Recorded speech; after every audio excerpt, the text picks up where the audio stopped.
Okay. E36 Unfiltered, aka the Unfiltered Room with Mr. 𝐸𝐤. Introducing all the latest names and the latest news. Hottest take, he the new face, yeah the new sound, but keep it old school and raw interviews from local athletes, and even digging off in entertainment too. Own style, he got his own lane, it's unfiltered dog, we keep it raw, man. New content to keep the people ready. E36, no Jerome Betty's, real dialogue and real conversations. You keep it real, but we real. Mr. 𝐸𝐤 in the building. E36 Unfiltered.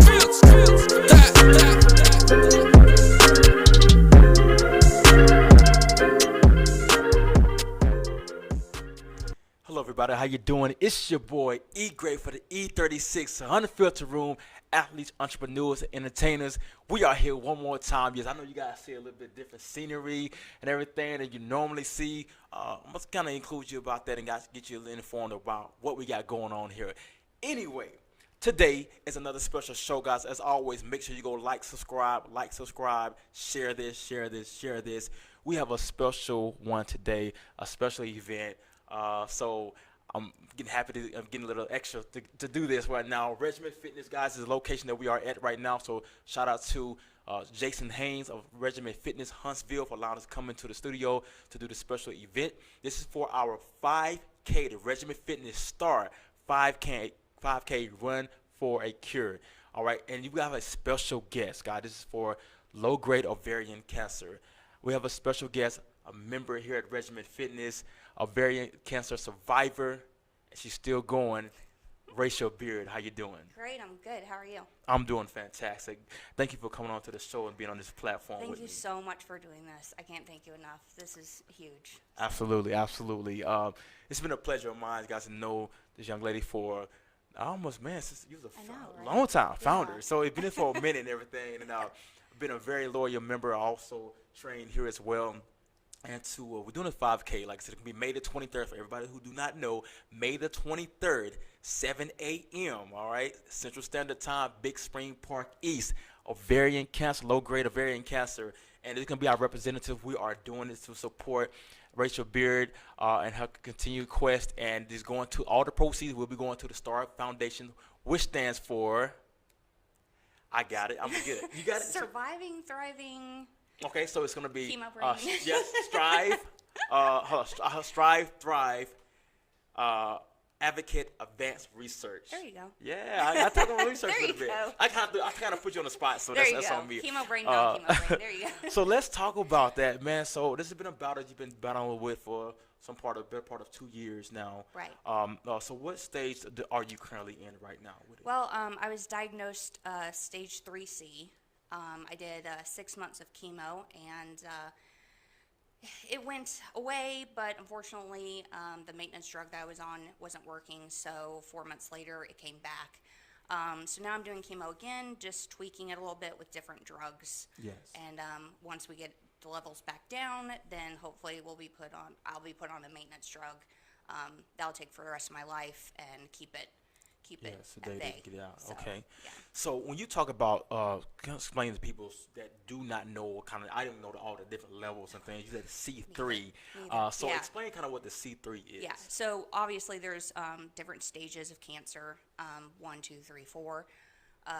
1 being or catching it very early, 4 catching it very late, and then A being above your waist, B being below your waist, C being kind of spread throughout your body. So I, had a normal pap smear in August, thought I was rock and rolling, and October hit and got diagnosed with stage 3C and promptly had to have full hysterectomy, debulking surgery, all that. Knocked me out for a good month. Wasn't able to come here and do my workout, so I was a little bummed about that, but and then started on my chemo. So okay. Now, with that being said, let's discuss that process, because you went through it the first time, and it's like everything was going great. You had secured, and you even had a celebration. I think a picture we had, I found there was a no more chemo, Ray, and everything. No more chemo party. Yeah. Great celebration. And when was that? Right. So that was summer of last year. I mean, I thought I was like, all right, beat this, done. Cross that off the list and move on. Yes.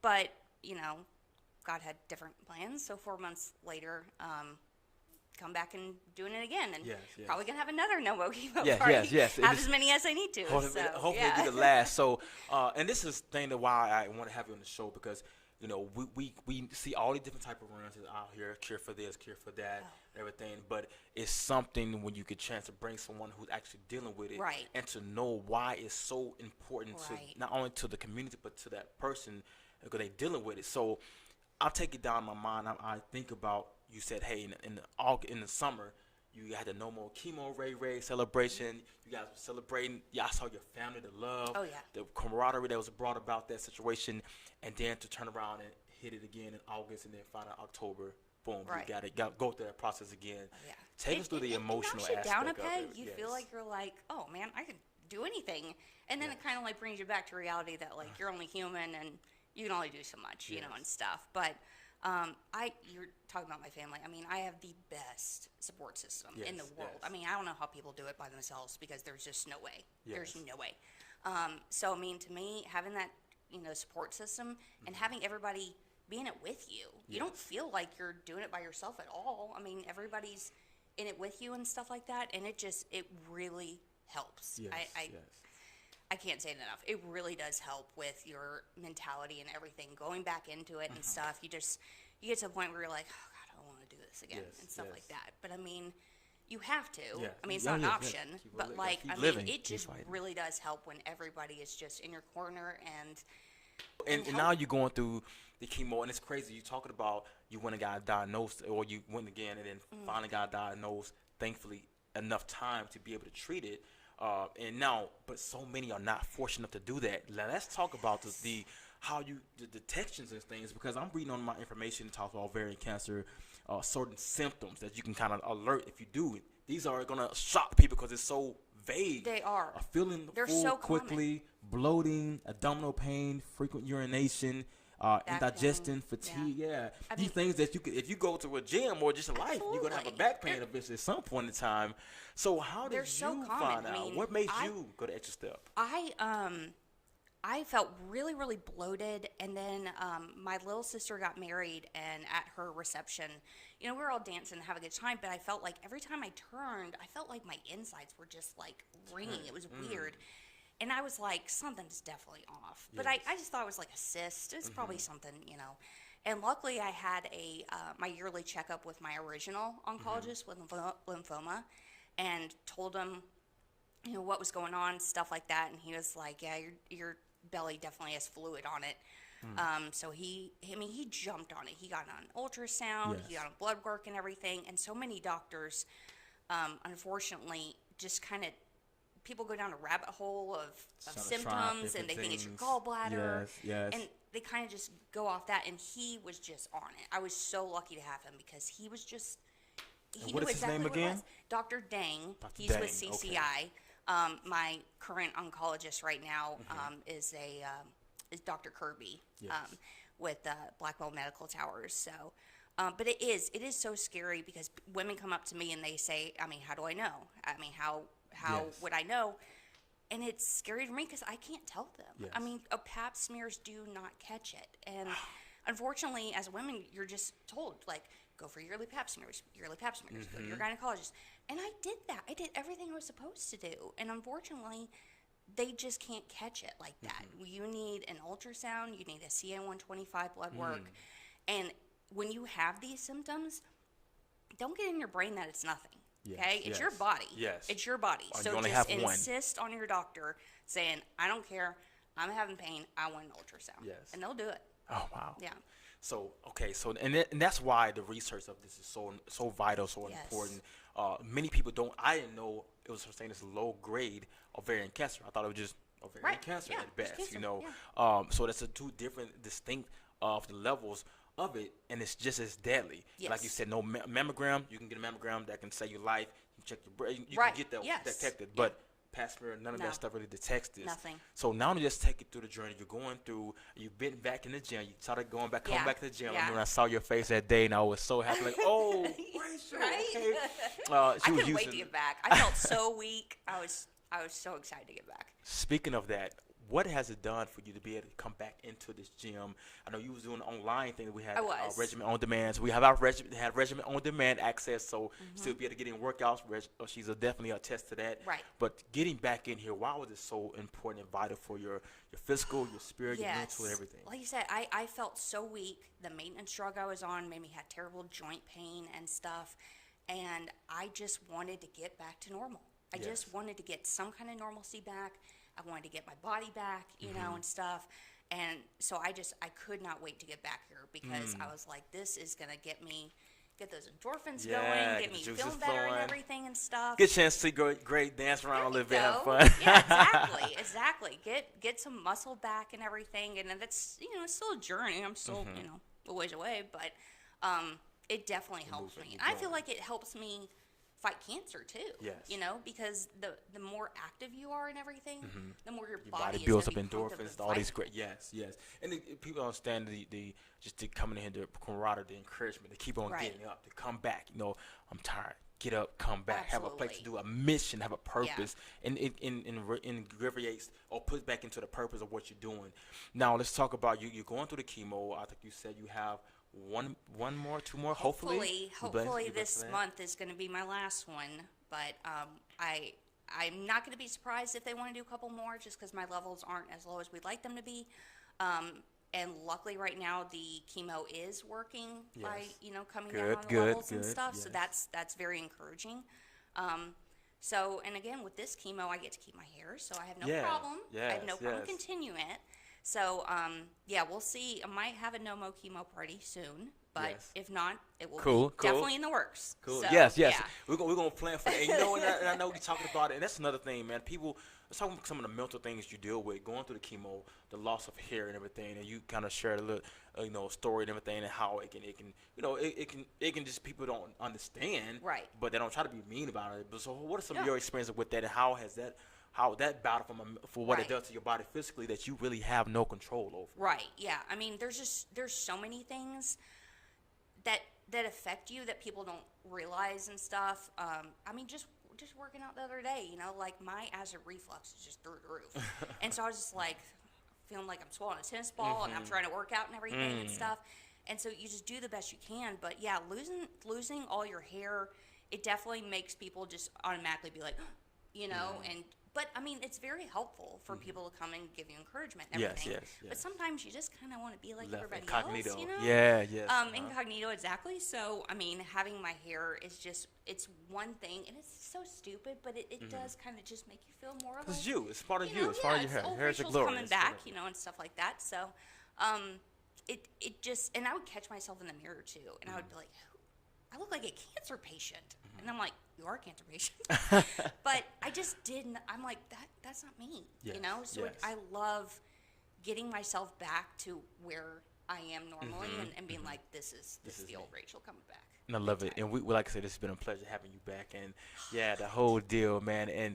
And so you going through the chemo, I heard some people say it takes days to get back. And how long does a chemotherapy last? And what's the rebound effect? So obviously everybody kind of like is different. You know, it affects them differently. I mean, some people are just like, you know. But for me, I have it on a Thursday, and then I'm pretty much out until Tuesday. Kind of get dialed into teleworking on Wednesday, but I sleep probably 18 hours a day. Just so a lot of sleep. I'm talking about fatigue. A lot of sleep. And you feel like you're just like lazy, but I mean, your body just needs it, you know, so you just gotta, you gotta do what you gotta do. Gotta listen to it. And then you get a weird metal taste in your mouth, so eating things, your taste is different and everything, but you know, lemon heads for whatever reason really helps with my metal, and I went to Amazon, bought one of those big giant things of lemon heads. I'm set for life on lemon heads. We can't even fight you on having a sweet tooth when you're dealing with this. Like, you know what? Just go ahead. Lemon heads all day long. So that definitely helps with the metal taste. But it's little things like that. And like I said, everybody handles it differently. I am so lucky because I've only gotten sick twice. In this whole process. So I'm unbelievably grateful for that. Because a lot of people have more of a problem with that I can understand that. Like I said, so you're going through that process. And also, let's talk about some of the other the Star Foundation, the foundation that you give to, that you kind of informed us about. So how did you come around to find Star, and let's talk about that a little bit. Social media, man, it's the best. Yes. Social media, I mean, I have gotten to get in so many support groups nationwide, talking to other cancer patients up in New York and Seattle and just like everywhere. And it's so nice because we get on these Zoom meetings and they're in it with you. Yes. They are in it with you. And I mean, these doctors know a lot, but these women know a ton. So every time I have a question, when I can't get to my doctor, I'm going on these support pages and asking these women. And so that's how I got with Jess. And she was talking about Star and everything. And that has been such a godsend because, like I said, I can ask them all kinds of questions. They give all kinds of support because, unfortunately, low grade is very underfunded. It's not well known. There's not a lot of doctors who really specialize in it. So it's very huge to have these organizations fundraise for these causes because they are not well known, and they need to be because, like I said, I mean, ovarian. Anybody could get ovarian, you know. I say anybody, any person born with ovaries can have ovarian, but it's very hard to detect, and unfortunately, you detect it so late that a lot of times you don't have a fighting chance. You're done, you know, and stuff like that. But it has come a long way. I mean, basically, the trend of diagnosis has gone down because more people are knowing the symptoms, are insisting on getting you know, the ultrasound, the tests, and everything. So I think the more we can give awareness and then also the funding to hopefully get this thing at least a test. I mean, that's really, let's just get a test going. Get you out the blocks at least so you can have a chance to jump into it. Absolutely. And like I said, shout out to Jess. Jess is also she's the founder of Star Foundation. She's up in Chicago. I think it's Chicago, area. She's up in there. And so she's also dealing with it. She's fighting with it. Shout out to Jess. I appreciate you so much. She done sent so much information. Gave us a green light to do this and talk glowingly about Rachel. Of course, she didn't have to. We already knew about this. So now tell us about your shirt. You got Stronger Than Cancer. Stronger Than Cancer. So like I said, social media, I have such a huge, great support system. And so my family created a Facebook group called Team Ray Ray because that's my kind of aunt nickname. And so they everybody got these shirts when I was going into my hysterectomy and surgery and everything like that and stuff. And basically, like every Thursday, we were wearing teal. I'm sorry, Teal Tuesday. We were wearing on Teal Tuesday. And it's been huge. It's been huge because I can give them updates, and then if I need anything, like I put on a wish list, and it is bought like that, you know, and stuff. Lemon heads, you know, all that stuff. Lemon heads for glow. Yeah, exactly. But they've been unbelievably great, and it seriously has been so helpful to have them in it with me. And social media, you know, it's got its qualms, but golly, it is such a necessity when you first off can't be with people because of COVID and everything, but it's just so nice to just have that group have your back and be supportive because you're in it, but like if you need anything, they're right there. Yes, you know? yes. So it's I can't thank them enough. Yes. It's been great to have them, and I love them so much. Yes, you go back from maybe college, but you know that's what it is. You gotta have that support. Yeah. You know, so people don't understand how. That's why when I was thinking about things, what we can do. I want to do some things different here at 5K, and like gotta put it towards a cause. And it's literally the day you walked in when I heard what they were saying. Hey, Rachel's gonna be coming back. Like Rachel Beard. Like, oh, okay, cool. And so it was just like I said, I lit something I really went and prayed on. I'm like, I don't want to just do something just to do something. So I wanted to have it special and like I said, a team, man. Like I said, Jason, Steven, Katie, I knew everybody and y'all, just jumped into it. You know, are awesome because I feel like it's another family that you have, you know, and stuff. So it's just the support and the caring, you know. Yes. This is a hug moment. Thank you so much. I'm just so grateful. Like I said, I thank you for allowing us to be able to have this, you know, proceed and tell us about it. And like I said, man, I'm excited about it. So once again, guys, May 23rd, It's going to be at 7 a.m. 7 a.m. We're going to start registration at 6:15. Announcements at 6:45. We'll be on the mic talking again, talking about experience and things of that nature. We're going to have a few people get on the mic and just discuss it about the whole process. And just like I said, this is a real cause. It's so important because it's like I said, you're doing dealing with something that doesn't have much research. So they can't really give you a lot of answers. So, this is what it's about. And I'm a true believer in just praying and believing, and keep on pushing. And like I said, we're going to keep on pushing and supporting with you. Thank you so much. Any last words? Just like I said, please be aware pap smears will not catch ovarian cancer, but they are a necessity to catch all the other gynecological cancers. But if you are having any of the symptoms of bloating, back pain, feeling full really quickly, bowel movement issues, anything like that, please insist on your doctor doing an ultrasound and CA-125 blood work. That is. That's it. Take care of yourself, guys. Look out. See you guys May 23rd. If you can't be there, donate. You don't have to run. It's a walk or run. Either way. It also, real quick announcement. So for every member every non-member, you will have a free introductory workout, 3 free introductory workouts, including your package when you get that. And for all the members, of course, we're going to take care of you guys as well. Have some things in there for discounts. So they're going to take care of all that. So you guys should come out there. Even if you can't run, you can walk with it. Just be there. Donate. We thank you. I'm 𝐸𝐤 of E36, Unfiltered Podcast Room. We out. Thank you. E36 Unfiltered, aka the Unfiltered Room with Mr. 𝐸𝐤. Introducing all the latest names and the latest news. 𝐿𝐥𝐤𝐿𝐴 take, he the new face, yeah the new sound, but keep it old school and raw interviews from local